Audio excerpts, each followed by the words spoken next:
We provide you the platform to turn your dreams into reality. Give wings to your aspirations with KR Mangalam University. 19 जून को Iran और Israel के बीच चल रहे तनाव में एक बड़ा मोड़ आया जब ईरान ने पहली बार क्लस्टर बम का इस्तेमाल किया।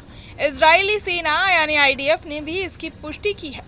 उनके मुताबिक ईरान की तरफ से दागी गई एक मिसाइल में क्लस्टर बम वॉरहेड था, जो जमीन से करीब 7 किलोमीटर ऊपर फट गया और इसके बाद छोटे छोटे करीब 20 बम इजराइल के 8 किलोमीटर के दायरे में गिर गए।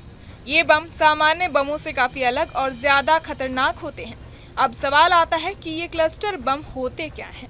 क्लस्टर बम दरअसल एक ऐसा हथियार है जिसमें एक बड़े बम के अंदर दर्जनों छोटे छोटे बम भरे होते हैं। जब ये बम हवा में फटता है तो वो अपने अंदर के सारे छोटे बमों को काफी बड़े इलाके में बिखेर देता है। ये छोटे बम जमीन पर गिरकर अलग अलग जगहों पर धमाका करते हैं, जिससे पूरे एरिया में तबाही मचती है। कई बार तो ये छोटे बम उस वक्त नहीं फटते, लेकिन बाद में जब कोई इंसान उन पर पैर रख देता है या छेड़ देता है तो वो फट सकते हैं। यही वजह है कि इन्हें आम जनता के लिए बेहद खतरनाक माना जाता है। इजराइल के एक शहर अजोर में ऐसा ही एक बम एक घर पर गिरा, जिससे संपत्ति को नुकसान तो हुआ लेकिन कोई हताहत नहीं हुआ। इजरायली सेना ने तुरंत चेतावनी जारी की और लोगों से कहा कि कोई भी गिरा हुआ सामान या संदिग्ध चीज ना छुएं, बल्कि तुरंत 100 नंबर पर कॉल करें। अब बात करते हैं कि ये हथियार विवादों में क्यों रहते हैं। इसका सबसे बड़ा कारण है कि ये सिर्फ सैन्य ठिकानों को नहीं बल्कि आम जनता को भी नुकसान पहुंचाते हैं। कई बार युद्ध खत्म हो जाने के बाद भी ये बिना फटे बम जमीन पर पड़े रहते हैं और सालों बाद भी धमाका कर सकते हैं। कई बार बच्चे इन्हें खिलौना समझकर उठा लेते हैं और जान गंवा बैठते हैं।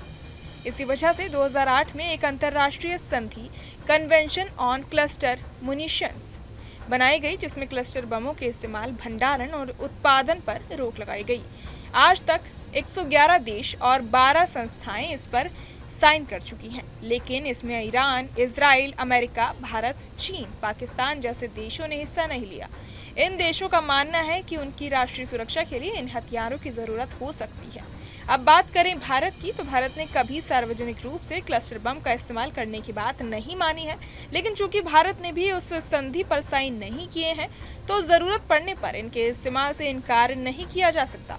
कुल मिलाकर क्लस्टर बम एक ऐसा हथियार है जो सीधे सीधे युद्ध क्षेत्र को ही नहीं बल्कि आम नागरिकों की जिंदगी को भी लंबे वक्त तक खतरे में डालता है। यही वजह है कि दुनिया के ज्यादातर देश इसे बैन करना चाहते हैं, लेकिन बड़ी सैन्य शक्तियां अभी भी इसे अपनी सुरक्षा हितों से जोड़कर देखती है।